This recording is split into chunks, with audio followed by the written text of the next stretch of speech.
What's up, everybody? In this review, we're taking a look at the version 2, let me say that again, Japanese version 2 GP01 Zephyranthes, I think that is how you pronounce it, and the GP02 Physalis. Now, I'm just going to refer to them as GP01, GP02, just makes it easy. Then you don't have to see how badly I struggle with the English language. These figures are amazing, I have to say it right off the bat. And I'm taking a look at these, one, because I'm actually getting rid of these loose figures and getting some new ones in that are mint in box. And then two, we have the Robot Damashi versions coming in this year, I believe.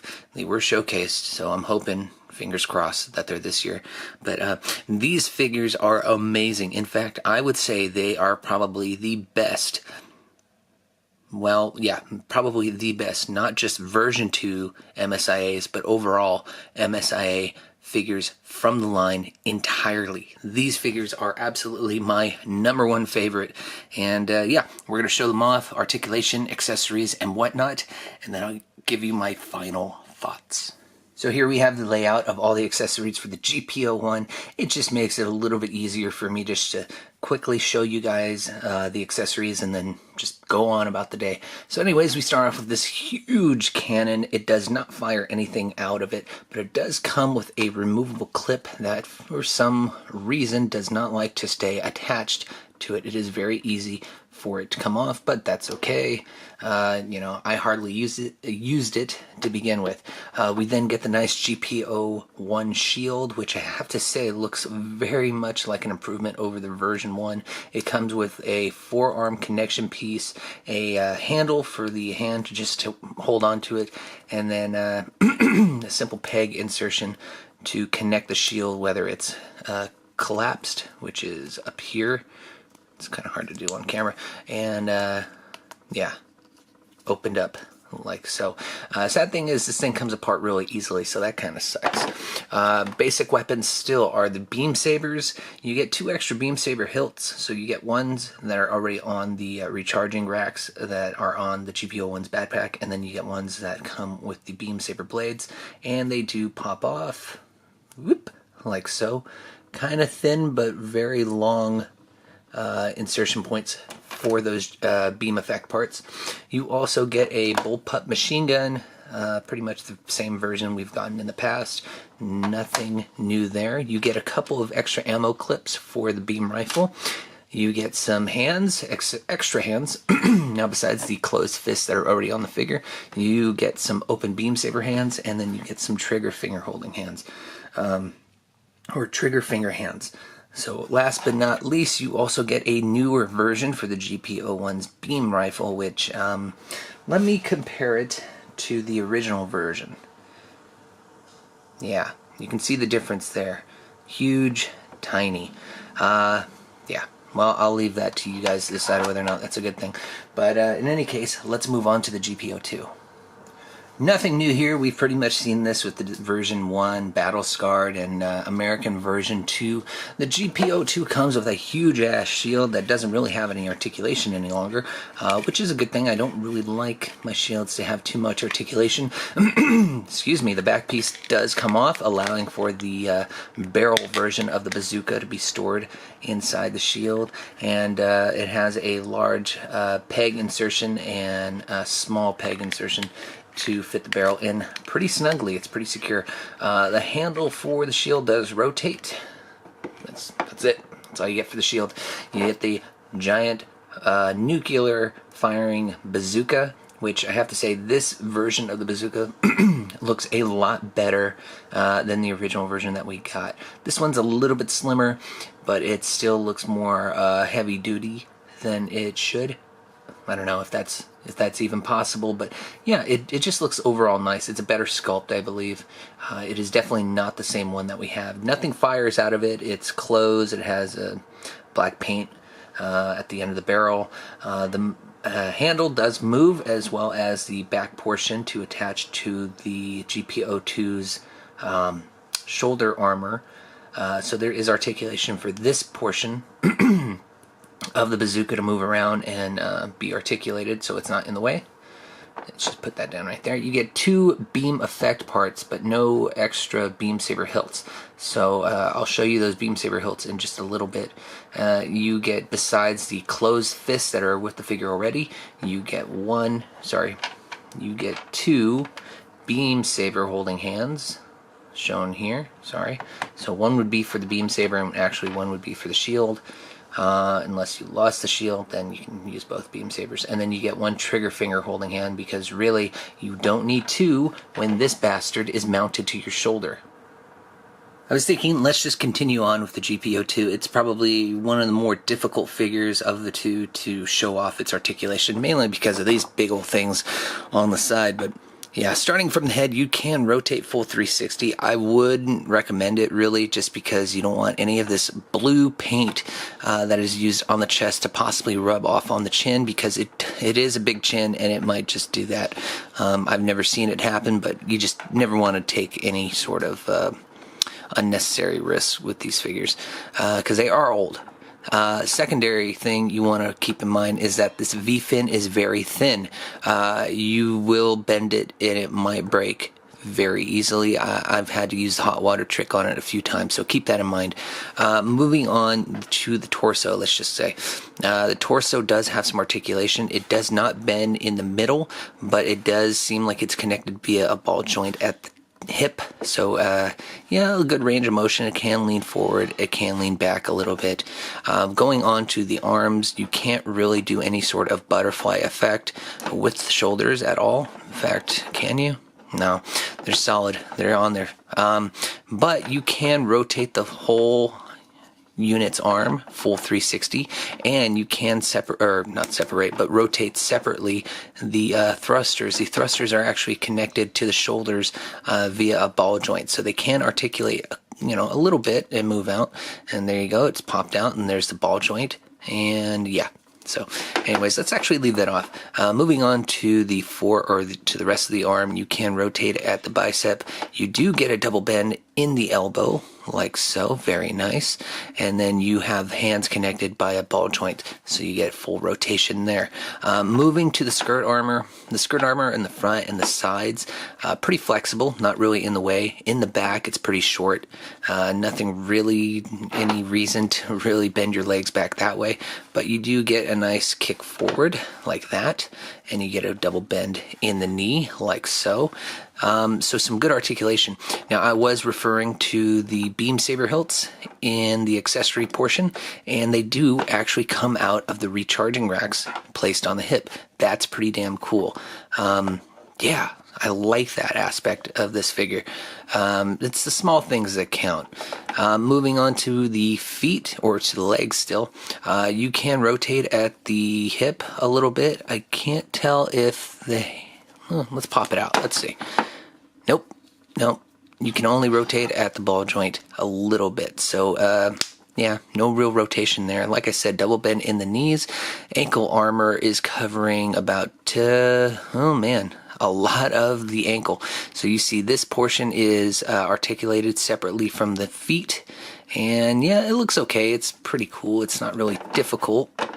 Placing that to the side, we can then go ahead and look at the thrusters. The thrusters on the back right here move independently, and then you can already go ahead and tell that folding this side out folds this one out as well, so it is connected.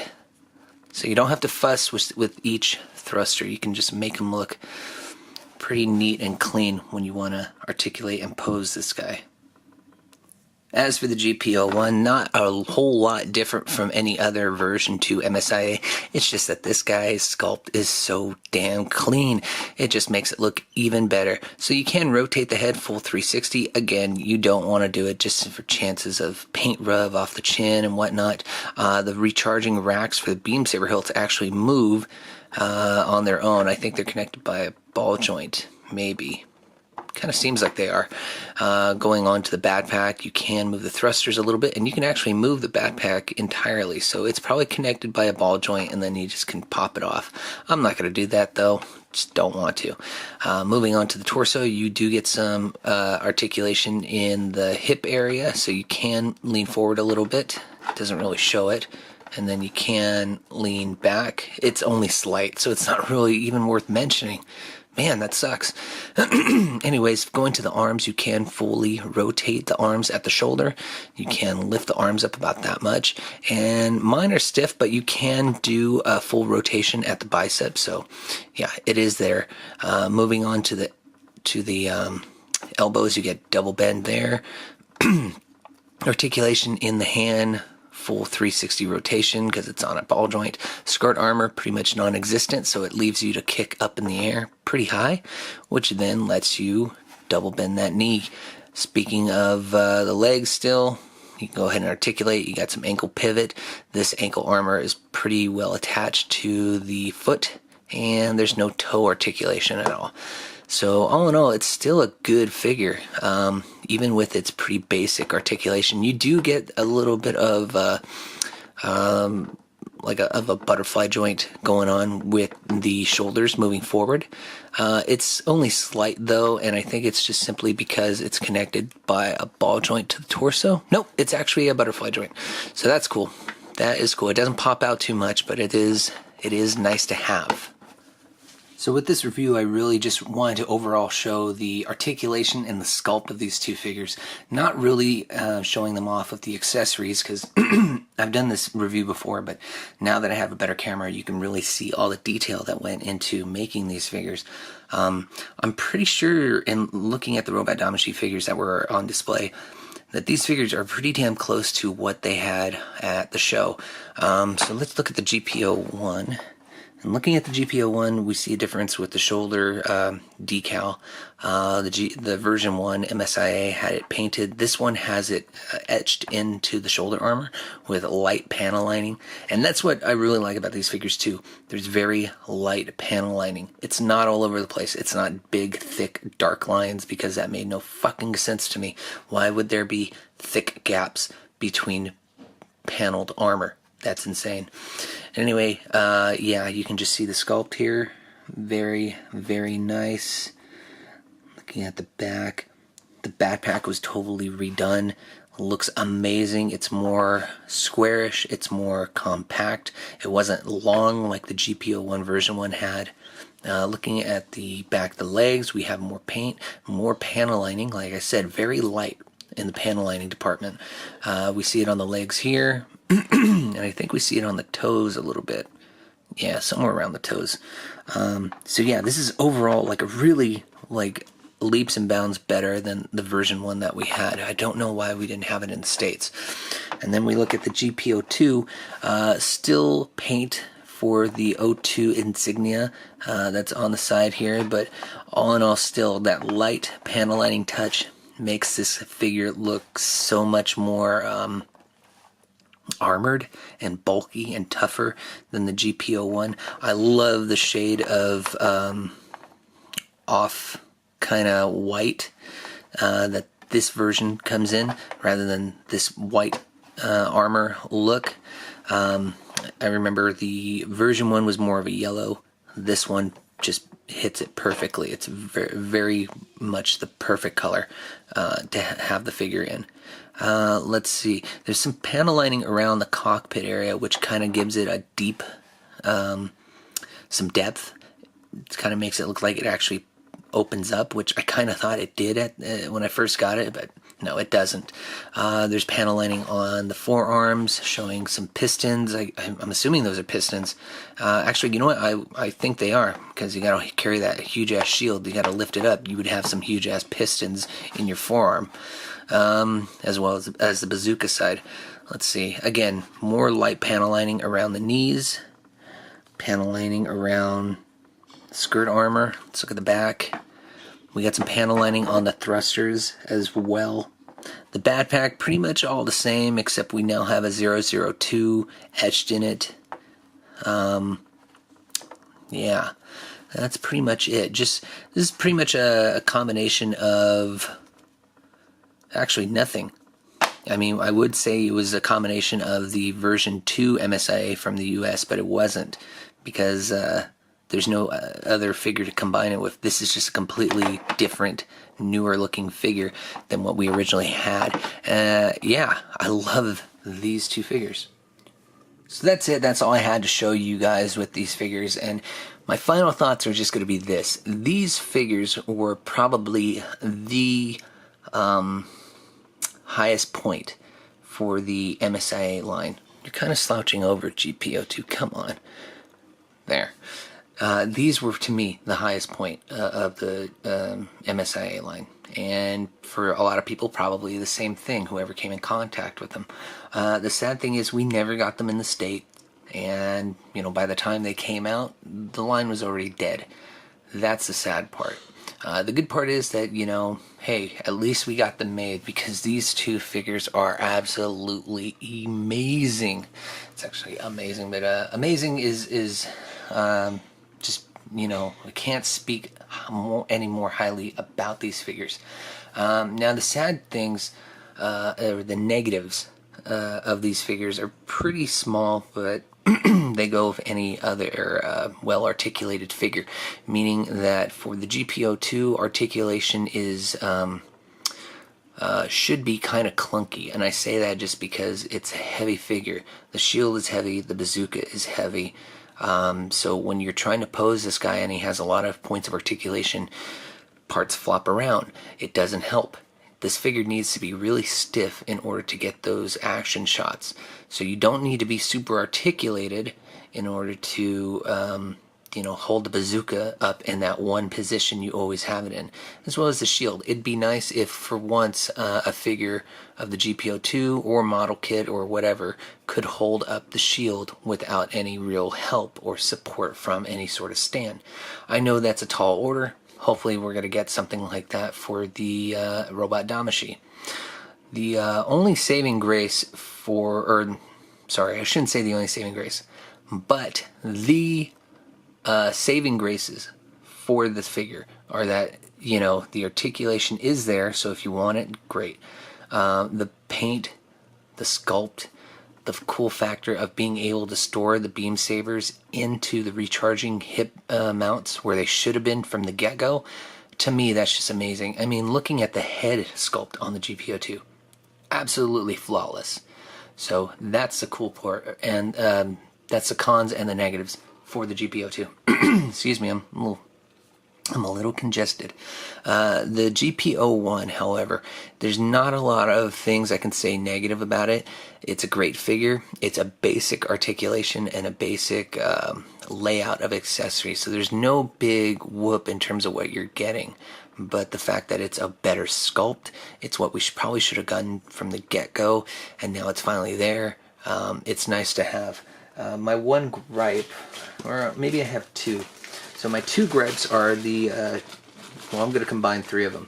Or I'm going to combine two of them and then whatever. Anyways, the beam rifle. This thing is huge. It shouldn't be this big. Honestly, you put this beam rifle in the hands of this version, it looks way better than this huge clunky thing. Yes, it does come with a removable clip and everything, but so did this one. And, you know, it still looks a lot better and it makes more sense. Why do we have a huge beam rifle for the GP01? No sense at all. If I had to say one other thing, it'd be also that this shield, the connection points for it don't work too well. They come apart really easily. Not a huge fan of that, but that's okay. And one other thing, and I just thought of this right now, is that the glossy effect on the hands are a little much. I don't really like it, but, you know, hey, I'm willing to take negatives with positives. So if you're interested in these figures, please be on the lookout. They're really hard to spot out sometimes because you get mistaken for looking at GP01 version 1s and GP02 version 1s. So don't. If they're Japanese, take a good look at them, because they might be the version 2s that you really want. Now these figures go relatively for the same price of any Robot Damashi. In fact, I just picked up the GP01 for $30 and the GP02 for $40. So not too high a price. Definitely look for these on eBay, because that's pretty much the only place you're going to get them for a good price.